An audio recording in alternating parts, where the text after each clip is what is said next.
As for now, uh, I'm with Mr. Fakhruddin ataupun Encik Fakhruddin. We'll be discussing more about myopia control and overview. So Mr. Fakhruddin is a lecturer from the Segi University. Have a lot of experience about the myopia. So I will pass the floor to Mr. Fakhruddin. Silakan. Well, thank you, MC. No problem. Thank you for your kind invite, and I'm happy to be here to talk about myopia. Yeah, sure. And I think we were just discussing that myopia is becoming more concerning, and you are also talking. You have seen a lot of kids here walking Yes. around with glasses. Yeah. So it's a real problem these days. And as an eye care professional, we want to make sure how can we help these kids so that their power doesn't increase as fast as it should. So we want to slow down, and I'm going to talk a little bit about what are the techniques available to slow down the power progression. So thank you. We are going to talk about this. As MC mentioned, I work at Segi University teaching students. But today I've been given this opportunity to talk to all of you about what is myopia and how can we help the kids to control the power. So let's go ahead and see. First and foremost, these are the certain topics which I'm going to talk about. What is myopia? What causes myopia? We're also going to talk about the impact of myopia. If you have myopia, how can it impact life? How can it impact a child's education as well? We are also going to talk about a little bit how many people have myopia, the prevalence. And at the end, I'm going to take you through what are the options which are available for myopia management. So we're going to do all of that today. So let's just proceed with the slides, and I'm going to, yep, there we go. So symptoms, we're going to talk about what the child will complain if they are suffering from myopia, because there is something known as symptoms. We're going to look into that as well. And at the same time, impact, and finally how to control, because that's the most important part. Okay, so what is myopia? Myopia in the local term is whereby we can see near clearly, but far vision is blur. That is myopia. Okay. And that is more concerning because as the far vision becomes blurrier and blurrier, it indicates that the power is increasing. Oh, okay. Yes. Time by time. Yes, it's increasing time by time, unfortunately. Wow, okay. And in children, it's more of a concern because children's eyes are growing time by time, so that it impacts their visual quality.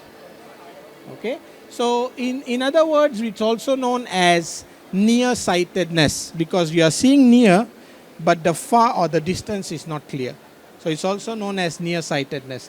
So this is an example of how a normal view for distance and near. So you can see the far. This is a classroom setting, and what your kid would see, the near is clear as well as the far, what the teacher writes on the blackboard is clear. So this is normal. This is how everybody should see. Clear for far and clear for near. Yeah, we can see both sides, right? Both sides. Yeah. But on the other side, if a children is suffering from myopia, their far vision will become blur. Okay. But their near is still okay. So this is a typical view of a myopic eye. Okay. So what will they do is they will either go ahead and copy from their friends because they can't see far, or they will try to go in front and sit, and they can make it out. So the distance decrease, they can see clearly. So sometimes it goes undetected, and we as eye care professionals want to make sure we detect it earlier. Okay, so the other thing is we also want to understand why myopia happens. Okay, so this is a normal eye whereby we understand when the rays of light from far will touch the retina, and hence it gives a clear image. So this is a normal eye. Nothing, no problem. The rays go straight. It goes under some deviation by the structure of the eye, and finally it hits the point where and a clear image is formed. But in a myopic eye, this doesn't happen. The image is formed actually in front of the retina. So around this area, Around that didn't area. touch the supposedly have to be here, right? Correct. Okay. Yes. Supposingly has to be there, but it actually bends in front. Okay. It could be because the eyeball length is bigger or the curve of the eye is more deeper. So there Understood, can be understood. various reasons. Okay. So normally if you want to see clearly, you will have to put in some lenses. So in this case, we use the minus lens, and hence what we do is once we put the minus lens, we tend to bend the rays of light to kind of reach the retina. So now I'm putting the minus lens, and we will make it to fall it on the retina. So this is the optics of the myopic eye. So the lens will support and will encourage the image. To form, to make Okay. the image clear. Yeah. Yeah, Okay. and hence you can see, so that's why you can see people walking around with glasses. Yep. So when they put on the glasses, they are actually bending the rays in a way that it hits their back of the eye perfectly. Okay. Okay, so that's the basic of the myopia. Myopia. What could cause myopia? Now this is again another big question. Why do people have myopia? And especially we are talking about kids today. So there are various reasons of having myopia. Not in any particular order, but these are the reasons. One is nowadays kids are doing a lot of near work, school, education, using digital devices also contributes. Gadgets, right. Gadgets also contribute to, developing or myopia progression, what we say. Genetics plays a very important role. So if parents are myopic, the risk of the child to be myopic is higher. Mhm. If two parents are myopic, the risk becomes even higher. Even higher. So it also has a genetic influence if you have myopia. Wearing uncorrected, or if you wear the power is let's say 1 diopters, you wear 150, not appropriate to your power.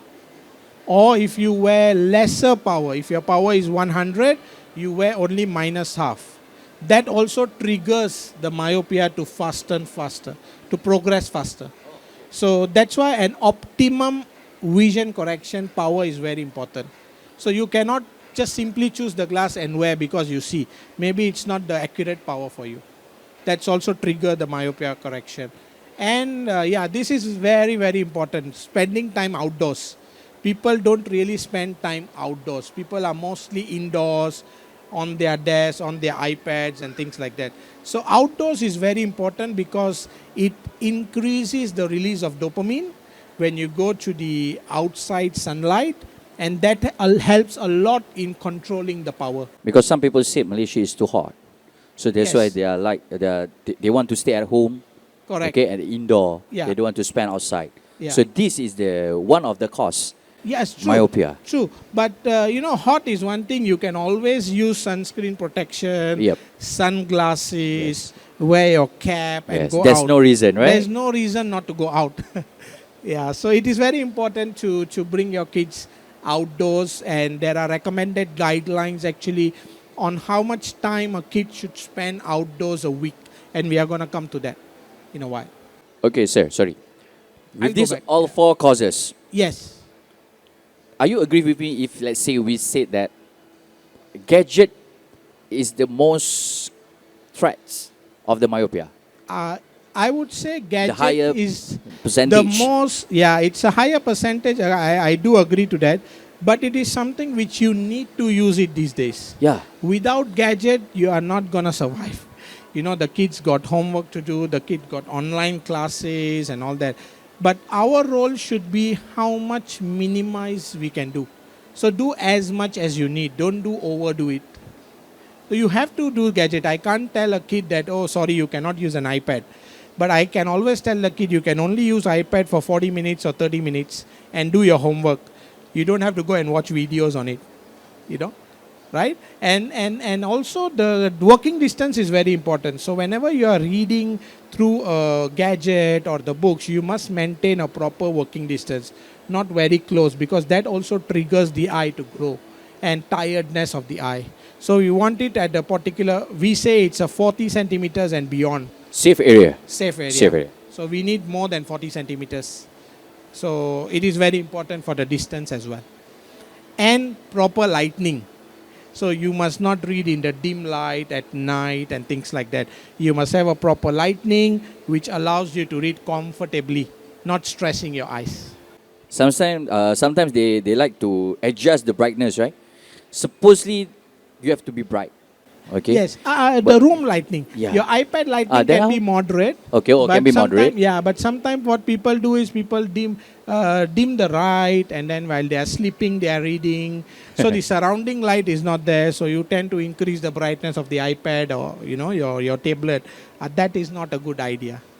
Okay. So the surrounding lighting should be good enough. Okay. All right, so let's move on to the next discussion. We are going to talk about the impact and why is all this important, because we are talking about myopia. People think that, oh, just wearing glasses is okay. I mean, what's the problem? Settle the problems already. Yes. Wearing glasses, done already. Done Settled. already. Yes, it settles the problem to see clearly, but what happens is we also want to make sure that the glasses power doesn't increase frequently, and that's what we want to kind of look at, that it doesn't increase the power that much. Okay, so just going on to my next slide here, I want to kind of discuss the impact of myopia. Why and how many people in the world actually are suffering from myopia. So it has been said that at this point in time, there is a percentage of population suffering from myopia, and we have looked at various research and kind of come out with a number that by the end of 2050, almost half the world is going to be myopic, and that's a big number. Half of the world. Yes. Wow. 2050, based on the research. Based on the research, 2050, it is going to be half of the world going to be myopic. Oh my goodness. And out of that half of the world, 10% is going to be on the higher myopia side. So the higher the power, the more the risk of eye disease. 10% from the 50%, Yes. the population. Yes. Oh, okay. And that's what we have been looking into different researches, and we have come out. It's not a for- good news. It is not a good news, and this is the time where we need to act, and we are thankful to the industry who has come out with these latest innovations, what we are going to talk about, to control the power growth. So we can do something to control the power growth. Okay. We also want to understand what could be the symptoms, because sometimes kids don't directly tell you what they're suffering from because they are shy or they don't know how to express. But these are certain symptoms which happens when it comes to myopic eye. So the kid will actually see far away object blurry. They would tend to go closer. They will have headaches, eye aches. You will always see them complaining that I read the books for certain minutes, I get eye strain, headaches and things like that. So these are certain things which you need to kind of look for. They will also squint their eyes, squeezing and squinting. So what they are trying to do is they are squeezing their eyes to make things into focus. So they are trying to make sure that I can see by squinting the eyes, which is not a good sign as well. So these are certain things which you need to kind of look for. They always get tired while doing activities because of the vision. So it's not clear, so they have to put more efforts and they get more tired easily. Yeah. So a lot of signs and symptoms are there for parents and for practitioners to look for, so that we can detect if they are having, and we can bring them for eye examination as soon as possible. Because as soon as you detect the kid has a minus power or myopia, we can always start treating them with the technology which is available. Couple of more things which could be important for you to look at is their school grades are getting lower because they are not studying, because vision is not clear, they can't study well, they can't concentrate, they have headaches, and the school grades are poor. They can't see what actually The teacher the is writing. teacher is writing, right? Yeah. So that is something, and also have the short attention span. So 15 minutes, eyes tired, I close my book and I go to sleep.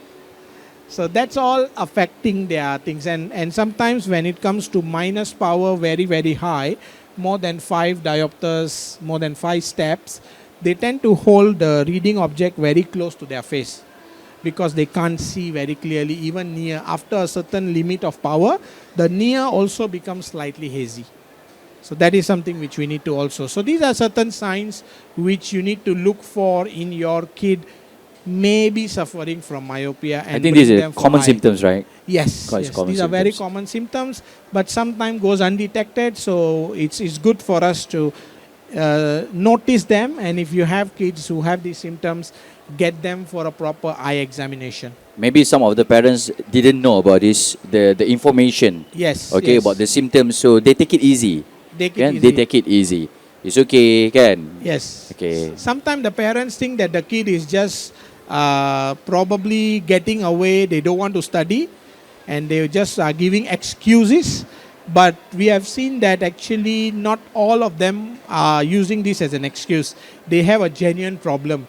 So I think it's good for us to bring them for eye examination. So this was the impact of myopia which I was talking about. So the recent study in 2020 is saying 30% is already myopic. But I was saying the postulation until 2050 is almost half the world.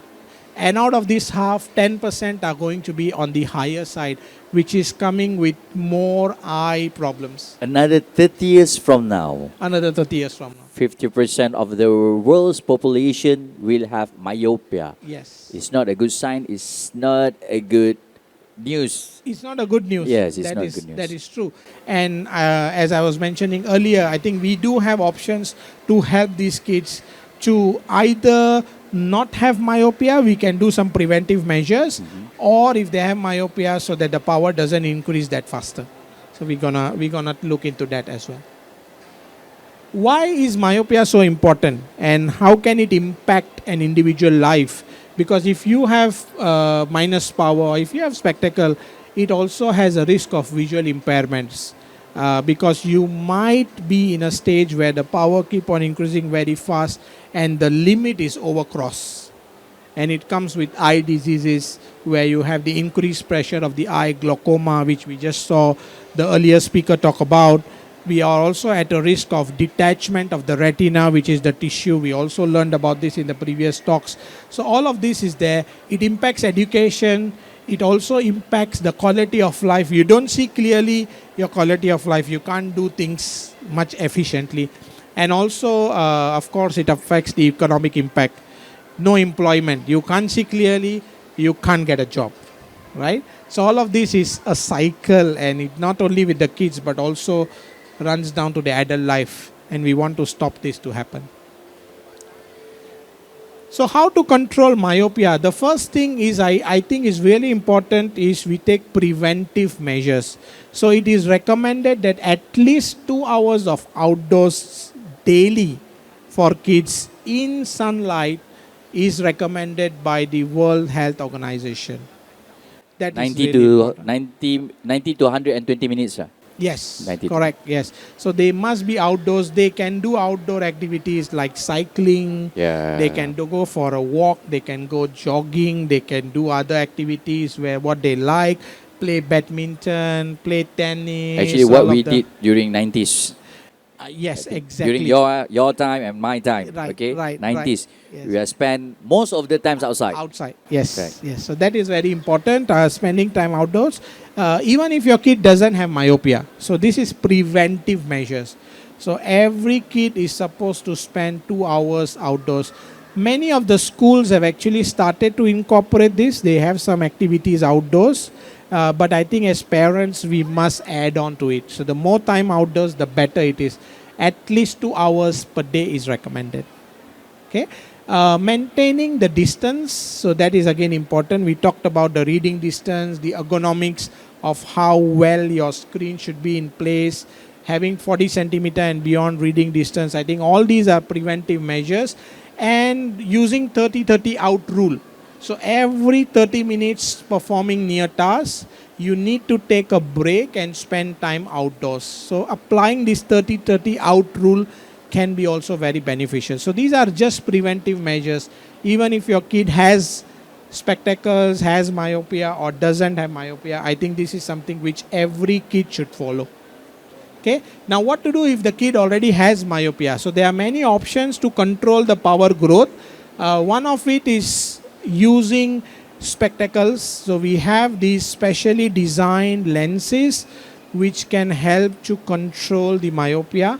And nowadays we have these newly come out spectacle lenses by different manufacturers with various years of studies, and these are known as myopia control spectacle lenses, and many of these companies do have this available in the country. So what does it do is the center vision is clear, and then the periphery vision is where the myopia control strategy happens. So the kid wears it looks like a normal spec, but it is for the therapy, it is for treatment.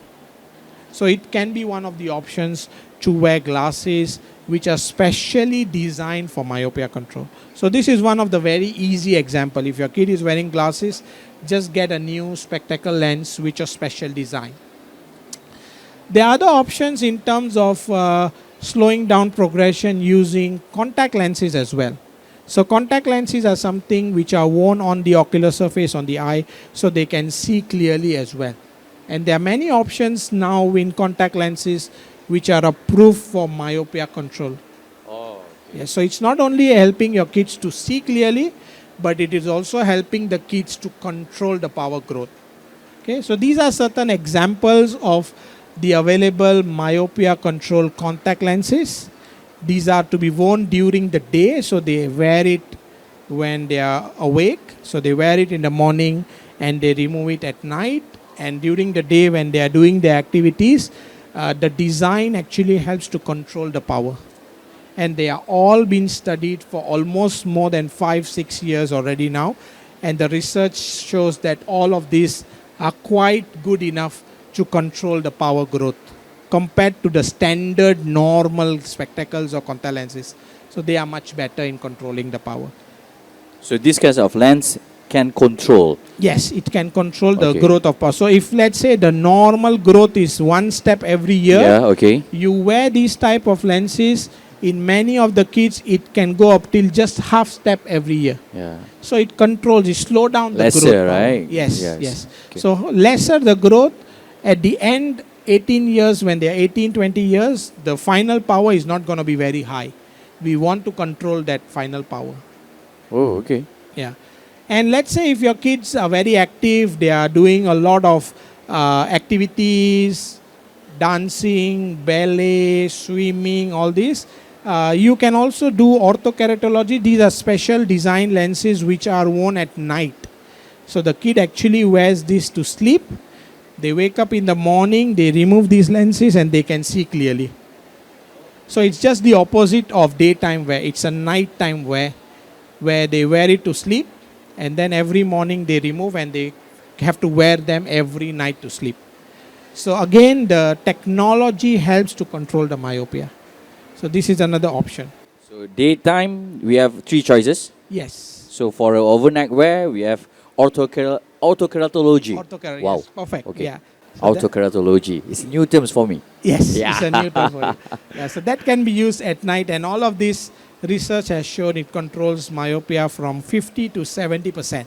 Oh, a lot. Slow It's down. a lot. Yes, It's a yes. lot. 50 to 70 is good. It's very good. It's Yes. very good in terms of controlling the power. The other option again will be to slow down progression is using some eye drops. This is also very famous, and this is also something which helps to control the power growth. So we use eye drop which is known as atropine eye drops, and in different concentrations, depends on the severity of the condition, depends on the prescribing doctor, depends on the patient itself, the lifestyle and all that. So there are different concentrations of atropine. These atropine drops are put in every night or every alternate nights as recommended by the eye doctor. But the only thing is they still need to wear glasses to see clearly. So the atropine will control the power, but they still need to wear glasses to see clearly. But again, research shows that it helps to control the power about 60 to 80% as well. So it's also a very strong way to control the power. But whatever it is, they have to get the consultation from the doctor first, right? Exactly, yes, Okay. yes. So I'm this has been prescribed by medical doctors, Yeah. ophthalmologists, and it has to be prescribed. I'm afraid they're straight away to go to the pharmacy and then just get any They eye won't drop. get these eye drops in the pharmacy, so don't worry on that. It has to be I'm afraid prescribed. to do that. So this has to be prescribed, and you have to follow the recommendation of your eye care practitioner. Yeah. And the other option would be, as I said, you need to use eye drops, but you still need to wear glasses. So there's something known as combination. So you can use the atropine plus you can combine it with other options. So atropine will help to control, and then orthokeratology will control plus help the kids to see clearly. So you can have a combination therapy as well. So do two things rather than one thing. So it's up to the kids' lifestyle, as I said. It's up to the practitioner's recommendation on which option would be suiting best for the kids. So they can use these two things in one time. Yes, you can use two Okay. things at one time. Yeah. Oh, cool. So and then the effect kind of adds on. It doesn't multiply, but Yeah. it adds on. Okay. So you can have more effect. So usually for high minus, they kind of do these combination therapies. For lower minus, maybe they start with one and then slowly if they see, oh, this is not working, they might add on. So it's known as combination. So you can combine with many things. This is just one example. You can have atropine and myopia control spectacle lenses also to the daytime. All of this is possible. Okay. So as you saw, there are many options now available. You have spectacle lenses, you have contact lenses, you have pharmacological drugs which can help you to control myopia. So there is no reason of you not to use these options, and it's very easily available at your eye care practitioner. So I think it's much easier to get these things done.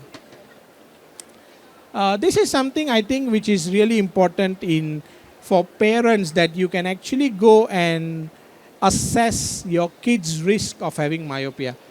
This is an online website where I'm just going to share the QR code. If somebody is interested, they can scan the QR code and assess your kids. Yeah, please go ahead. Kids' risk, how much of a risk they have. So this is one example I'm taking. So this child's age is about, let's say, for example, we say it's 10-year-old kid. And they ask you some basic questions which parents can answer. At what age did your kid start to wear glasses? So we say 7 years. As I was talking about genetics, mother is myopic. How many hours of time do they spend on close distance? So we say, for example, 2 hours. How many time they spend outdoors? So all these questions that we were discussing is all there. So let's say we say the kids spend time outdoors about 2 hours per day. Oh, 1 hour. You take 1 hour per day just now. I think, because I don't think 2 hours people spend. Yeah. So, after you assess the risk, it comes out with a risk score. So this kid who was starting to wearing glasses at 11 years old, spending these many hours, they are at a very high risk individually to have a higher risk of myopia. So this can be done, and they are also recommending what should you do in order to make sure the progression is slowed down. Okay. So this is a very good tool for parents to use if you want to assess the risk. So this is the QR code which you can scan. It's on myvisionkids.com. It's a free tool available for parents to try and assess the risk. And once you know this, I think it's good to get your kids for a comprehensive eye examination if it comes out with a risk factor. Can I take photo? Yeah, please Yeah, go sure. ahead. Yeah. If anyone want to scan or maybe take a photo, you can do so. It's very good and it's very helpful. And it's a very basic, simple question which any parent can answer. Yes. You don't need an eye care practitioner. But once you get the result, go to your eye care practitioner so that they can actually check more in detail. What I saw just now is very simple. Yes. It's a standard and easy English. Yes. So no need to translate. Okay. Yeah, Anyone or everyone can do. Can actually do that. Yeah. Yes. So, I think it is a time where we need to look very deeply into helping our kids to control the power, the prevalence, as we were saying. This is, I think, probably the 4th time I'm saying that 50% of the world population is going to be myopic by 2050. So we need to work now. So I hope you can bring your kids for eye examinations and get things detected at an early age. Yeah. Wow. Okay. 50% of world population, not Malaysia population, is a world population, will get myopia in 2050. So please guys, please start from now. Yes. Okay. do a proper exercise for your kids and proper consultation from the expert. And of course, we need to do some research, okay? Especially parents, don't take it too easy, okay? Some of the parents maybe they don't want to know, okay? Yeah. So please, please, this is the main objective of the focus point, to bring the experts in this industry to create the awareness, okay, to the parents or to all of us. Right. That's good. And if you Thank you. don't want to do anything, at least bring your kid outdoors 2 hours per day. That's the minimum you 120. can do. Yeah. Can be discount a bit? Maybe one and a half? 1.5 to start with. Discount doesn't last for long, right? Yeah, sure. You have it for a limited time. Yeah, limited period, right? Start with 1 hour, 1.5 hour. Get kids interested for some activities, and then Yes. maybe it can grow. I think 2 hours is recommended. The more, the better. The more the Yeah. better. Yeah. Thank you so much, Mr. Thank you. Fakhruddin. Thank you so much for the very informative session. So, guys, please, myopia is not a small problem. Okay, it's I think it's very common and it's getting worse. Okay, it's getting worse. So please, if anyone want to check, okay, or any question to meet Mr. Fakhruddin, okay, you will be with us Yes, after yes, this, sure. okay? Sure. So, thank you so much, Mr. Fakhruddin. Thank you so much for today. And ladies and gentlemen, we will end our second session, and a bit of applause to Mr. Fakhruddin. Yes. Thank you. Thank you so much, sir.